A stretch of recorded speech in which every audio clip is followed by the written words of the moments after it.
Here we go. Hey friends, in the last video I talked about how to think about managing on the technical side of being an engineering manager. In this video I'll cover the people management aspect of things, which I think is equally as important. So last time I talked about wanting your team to be this kind of adaptable, self-healing organism that can complete tasks independently and can recover from failure gracefully and learn from them.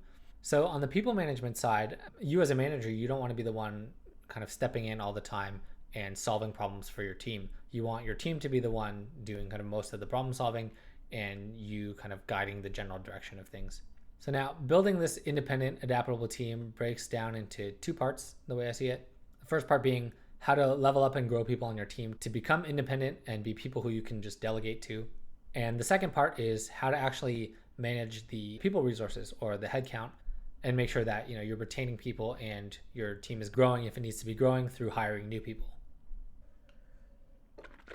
Now, for the first part of leveling up people on your team, there's this model of situational leadership that I like a lot that I think sums it up pretty nicely. So it defines the stages of leadership as, what does it define it as? As instructing, coaching, supporting, and then delegating. So this means as a manager with your direct report, you want to help them grow from being someone that you need to instruct to do things, which is kind of telling them very specifically what to do and limiting the scope and limiting the ambiguity. And so they just take the task, execute it, and complete it. So you want to take someone from that to someone that you can delegate to, which is kind of just giving them the task and having them figure out, what the actual requirements are and how to solve the problem, and then actually go and solve the problem. Now, in between instructing and delegating, there are the coaching and supporting steps, which are also super important, and I think where you'll often be spending the most time growing a direct report. This is when someone on your team has some experience and has some, if not all, of the tools to be able to solve a problem, but they might not know how to put those tools together, or they're not sure that they can actually solve the problem when they can. So this is where you as a manager can come in and guide the person on your team and try to help coach them so that they can learn how to solve the problem and become more independent in the future.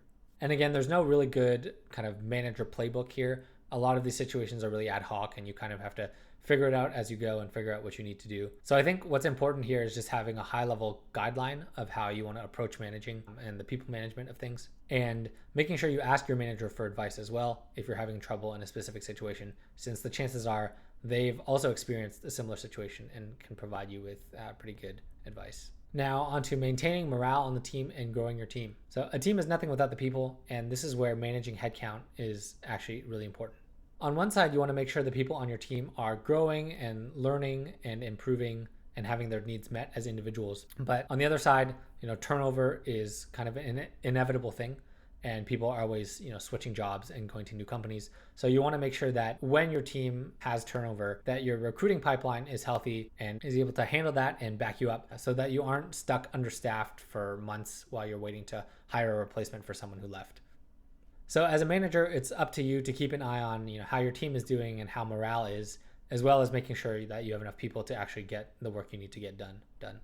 Now, obviously, this is directly done by talking with your team and having team meetings and one-on-ones, but you can also start documenting things and building in processes and building redundancies for responsibilities on your team to reduce the bust factor, and also take an active role in the hiring process. So ideally, you would be in a state of slight surplus where your team isn't stretched to full capacity all the time and you have some slack, but that's usually not the case, especially in a startup environment. But I think it's a good goal to keep in mind, especially if you want your team to be healthy and you also want to encourage healthy growth of your team in the future. Lastly, as a part of people management, there's the fact that you as a manager, as well as your team, will need to work with other teams and other stakeholders across your org or even across your company. And this is an area where you as the manager can actually help make things as smooth as possible. And that's through networking. Now, think what you want about networking, but in reality, a little can actually go a long way. Now, imagine a scenario where you're working with a PM from another team and you come across a disagreement on requirements for a project. You obviously have a tight grip on your team's resources and you don't want them to be working on things that aren't necessary or out of the scope of the minimum viable product.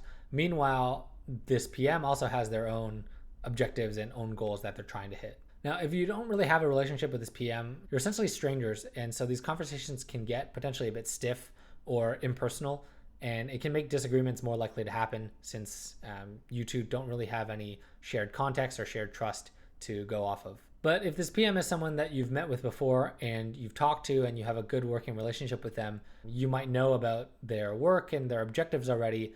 And this gives you a clear picture of where they might be coming from, and they can have a similar picture about you.